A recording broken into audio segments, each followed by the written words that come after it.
प्रश्नावली 1 के पश्चात आज द्विघात समीकरण के मूल किसको कहते हैं, कितने प्रकार के होते हैं और मूल ज्ञात कैसे किया जाता है, इसके बारे में देखेंगे।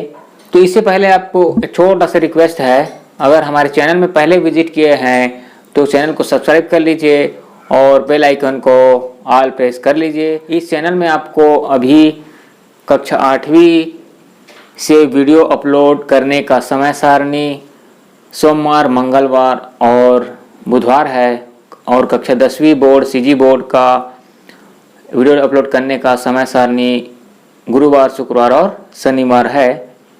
तो चलिए शुरू करते हैं। द्विघात समीकरण के मूल ज्ञात करने के तरीके और कितने प्रकार के होते हैं। px बराबर 2x धन 4, ये आपको शून्य दिया जाता, बहुपद दिया जाता था और कहने के लिए बताने के लिए कहा जाता था कि इसके शून्यक है कि नहीं, है ना। तो हम करते क्या थे, यहाँ पे हम करते थे माना कि px बराबर 0 रखते थे, तो कहाँ पे क्या हो जाएगा, 0 बराबर 2x धन 4। अब यहाँ पे हम x का मान निकालते थे, मतलब हम पद को पक्षांतर कर देंगे तो क्या हो जाएगा, धन 4 को हम पक्षांतर करेंगे तो ऋण 4 हो जाएगा, ऋण 4 बराबर 2x। और आगे हम इसको हल करें तो 2x बराबर हम लिख सकते हैं ऋण 4। अब x का मान निकालेंगे तो क्या हो जाएगा, x बराबर ऋण 4 बटे 2 हो जाएगा, गुना उल्टा भाग हो जाएगा। तो जब हम कटाएंगे 2 एकम 2, 2 दूनी 4, अर्थात हम कह सकते हैं कि x बराबर ऋण 2। ये इसके क्या हो जाएंगे, शून्यक है कहते थे। क्या कहते थे, शून्यक है कहा जाता था इसको। तो यहीं पे क्यों शून्यक है, इस मान को अगर मैं इस बहुपद में रखूंगा तो इसका मान 0 हो जाएगा इस बहुपद का। तब हम कहते थे कि x का मान 2 रखने पर वह 0 हो जाएगा, इसलिए शून्यक हमारा x बराबर ऋण 2 हो जाएगा। चलिए रख के देखते हैं। इसको समीकरण 1 ले लेते हैं। समीकरण 1 मान रखेंगे तो क्या हो जाएगा, देखिए मान रखने पर, तो मान रखेंगे तो क्या हो जाएगा, यहाँ पे px बराबर 2 गुना x का मान क्या है, ऋण 2 है, ठीक है, धन 4। जब हम इसको हल करेंगे तो ऋण धन का ऋण हो जाएगा, 2 दूनी 4 धन 4 बराबर, अब इसको हल करेंगे तो 0 हो जाएगा। तो देखिए px का मान क्या आ गया, 0 आ गया पूरा। तो हम कहेंगे जब 0 आ गया तो क्या मान रखे हैं, x बराबर ऋण 2 रखे हैं, तभी हमारा मान हमारा 0 हो गया है, इसलिए इसका शून्यक हो जाएगा x बराबर ऋण 2। तो सेम टू सेम इसी प्रकार है कि हम समीकरण के मूल कहते हैं, इसमें समीकरण के मूल, अर्थात हम समीकरण में x का मान क्या रखें कि पूरा समीकरण क्या हो जाए, 0 हो जाए। उस कंडीशन में हम कहेंगे कि जो x का जो हमने मान रखा है वह उसके मूल हो जाएंगे। बहुपद लिखा है, अब द्विघात बहुपद लिखे हैं, है ना। px बराबर x घात 2 ऋण 3x धन 2। अब यहाँ पे हमें शून्यक निकालना है, शून्यक अर्थात चलिए हम यहाँ पे क्या करते थे, यहाँ पे हम यह बहुपद है, बहुपद को हम मध्यपद तोड़ने की विधि से आपको बताए हैं। तो कैसे निकालेंगे इसको, px बराबर इसका गुणनखंड करेंगे तो क्या हो जाएगा, हमें ऐसी संख्या लेना है जिसका गुणा करें तो क्या होना चाहिए, b होना चाहिए, c होना चाहिए, और जोड़े तो हम b मिल जाए। अर्थात हम इसको ऐसे लिख सकते हैं, x घात 2 ऋण 2x ऋण x धन 2, अर्थात 2 एकम 2 गुना करें तो c प्राप्त होना चाहिए, और इसी को हम जोड़ दें तो b प्राप्त होना चाहिए।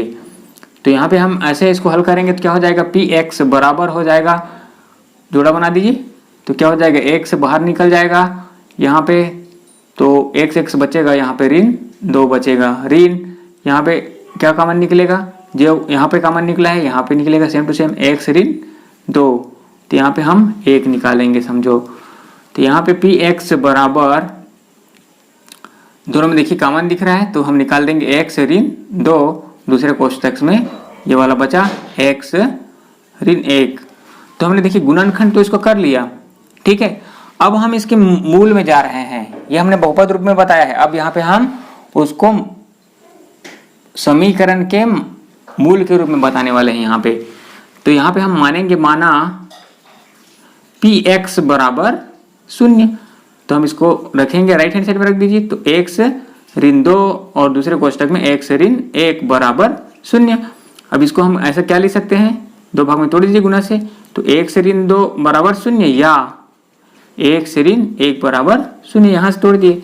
तो यहाँ पे हम निकालेंगे x का मान निकालेंगे, तो ऋण का उल्टा क्या हो जाएगा, पक्षांतर करेंगे धन हो जाएगा, x धन 2 या इसको पक्षांतर करेंगे x बराबर धन 1।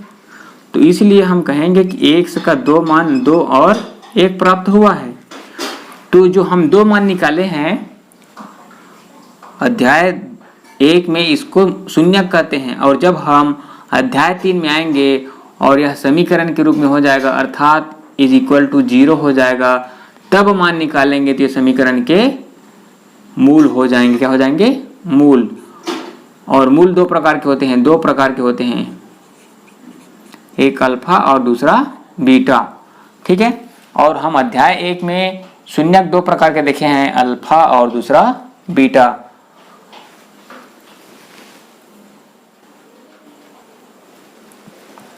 अब यहाँ पे बात ये आता है कि यह क्या है, जो मान निकाले हैं x बराबर 2 और x बराबर 1। तो हम बहुपद में देखे हैं कि इस मान को जब हम रखते थे समीकरण में तो पूरा मान शून्य हो जाता था, अर्थात संतुष्ट करता था उस मान को, इसलिए शून्य हो जाता था। तो अब समीकरण में क्या होगा, समीकरण में अगर जो मान निकाले हैं इस मान को हम समीकरण में रख देंगे तो वह संतुष्ट करेगा, अर्थात left hand side is equal to right hand side हो जाएगा। तो चलिए हम यहाँ पे मान x बराबर 2 निकाले हैं और x बराबर 1 रखे हैं, तो एक एक रख करके देखेंगे और यहाँ पे जब रखेंगे तो इस समीकरण को हमें संतुष्ट करना चाहिए, अर्थात left hand side is equal to right hand side आना चाहिए, तभी हम कहेंगे कि उसके मूल हैं। अब देखिए हमारे पास समीकरण है x square minus 3x plus 2 is equal to 0। यहाँ पे मैंने समीकरण बना दिया, ये बहुपद है ना, अब इसको मैं समीकरण बना दिया हूँ। तो मेरे पास जो मान आया है x बराबर 2 और 1, तो इस मान को मैं यहाँ रखूंगा तो left hand side is equal to right hand side, अर्थात मेरा राइट हैंड साइड 0 है तो लेफ्ट हैंड साइड भी 0 आना चाहिए, तभी हम कहेंगे कि जो मान आया है वह उस समीकरण के मूल हैं। तो यहाँ पे x बराबर 2 रखने पर हम चेक कर रहे हैं कि जो हम मान निकाले हैं वो मूल सही है कि नहीं है, सही होगा तब left hand side equal to right hand side हो जाएगा।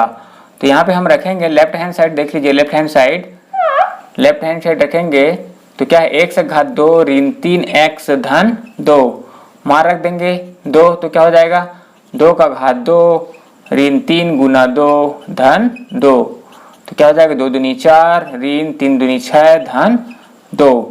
अब यहाँ पे हम इन दोनों को हल कर देते हैं तो क्या हो जाएगा, 4 ऋण 6 अर्थात ऋण 2 और धन 2 अर्थात 0 is equal to right hand side. देखो राइट हैंड साइड आया कि नहीं, जब आ गया तब हम कहेंगे कि जो हमारा x बराबर 2 है वह समीकरण के मूल होंगे। अगर यह 0 नहीं आता तो मूल नहीं है ऐसे कहते। अब दूसरे के लिए चयन करते हैं, यहाँ पे x बराबर 1 रखने पर ये है कि नहीं मूल, तो चलिए हम रख देंगे तो क्या हो जाएगा, यहाँ पे 1 का घात 2 ऋण 3 गुना 1 धन 2, यहाँ पे मान रखेंगे, लेफ्ट हैंड साइड है ना, तो 1 एकम 1 ऋण 3 एकम 3 धन 2 अर्थात यहाँ पे हम लिखेंगे तो क्या हो जाएगा, ऋण इसको हल कर दीजिए तो धन 1 और ऋण 3 ऋण 2 हो जाएगा और धन 2 अर्थात 0। इसलिए हम यहाँ भी कहेंगे कि x बराबर 1 समीकरण के मूल होंगे और x बराबर 2 रखें तो भी 0 आ रहा है, इसलिए उसके दोनों मूल सही हैं ऐसा कहेंगे, क्योंकि हम प्रश्नावली 2 में यह क्वेश्चन देखेंगे।